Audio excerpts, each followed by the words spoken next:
Kursus Asas Selam merupakan kursus menawarkan pengetahuan secara asas kepada anggota-anggota FRU yang berminat supaya mempunyai kemahiran untuk terlibat secara langsung dalam kerja-kerja penyelamatan mangsa di air. Banyak risiko dan kemalangan yang berlaku melibatkan mangsa lemas di sungai, tasik dan tempat-tempat perkelahan seperti air terjun dan pantai. Justru itu, kursus Asas Selam ini penting untuk diberi pendadahan kepada anggota FRU apabila khidmat mereka diperlukan bagi menjalankan tugas penyelamatan termasuk membantu agensi-agensi berkaitan. Objektif mengadakan kursus ini juga sebagai pendadahan kepada anggota-anggota yang berminat, memberi pengetahuan secara asas yang berguna kepada anggota dalam menjalankan latihan atau operasi menyelamat di air. Ia juga bagi memastikan segala latihan dan tindakan yang dijalankan sebelum, semasa dan selepas aktiviti penyelamatan di air dilaksanakan secara betul dan selamat mengikut prosedur yang telah ditetapkan agar dapat mengelakkan risiko. Dengan latihan ekstensif daripada jurulatih mahir Pulamar, kursus ini bakal melahirkan pegawai dan anggota yang mempunyai pengetahuan secara asas dalam bidang penyelamatan di air. Ini penting termasuk menitik beratkan aspek-aspek keselamatan dalam menjalankan kerja-kerja operasi penyelamat di air. Objektif jangka panjang kepimpinan FRU pula ialah bagi memberi menonjolkan keterampilan pegawai dan anggota pasukan yang tidak lagi dikenali semata-mata dengan baton dan perisai di tangan. Sebaliknya boleh berfungsi untuk tugas-tugas untuk menyelamat di air semasa diperlukan. Ini termasuk dalam tugas-tugas menyelamat misalnya di hutan, paya, gunung dan bangunan-bangunan besar. Maka latihan sewajarnya akan dilaksanakan secara berperingkat-peringkat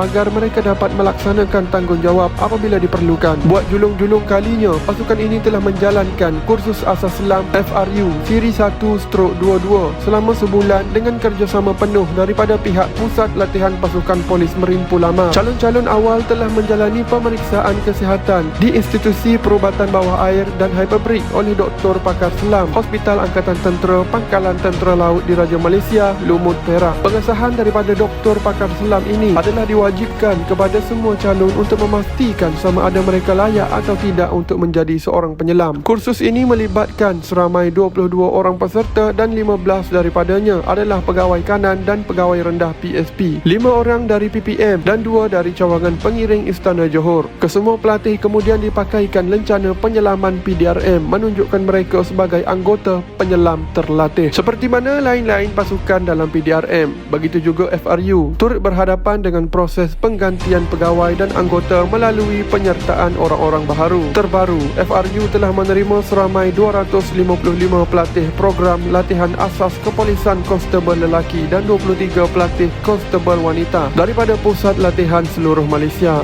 Seramai 52 pelatih lelaki telah ditempatkan di unit 4 PSP Kuala Lumpur, manakala 23 pelatih wanita pada trap wanita PSP Kuala Lumpur. Kursus induksi ini yang julung-julung kali diadakan di PSP Kuala Lumpur selama 2 minggu bermula 7 Jun. Ia sebagai pendadahan awal kepada semua peserta kursus tentang penugasan PSP serta memberi ketahanan mental dan fizikal dalam menghadapi cabaran tugas masa kini. Terbaru pada 7 Julai lalu, FRU turut menghantar pasukan menyertai pertandingan Persahabatan Maralasak KDNKA 2022 di markas PGA Ulu Kinta, Perak. Aksi 3 penjuru itu melibatkan pasukan 69 Komando PDRM, Batalion 1 PGA dan FRU pada jarak sejauh 20 km dengan membawa senjata api M16 dan bebanan pasir 11 kg. Keputusan pertandingan ini menyaksikan 69 Komando mencatat masa 2 jam 55 minit, FRU 3 jam 6 minit dan Batalion 1 PGA 3 jam 7 minit.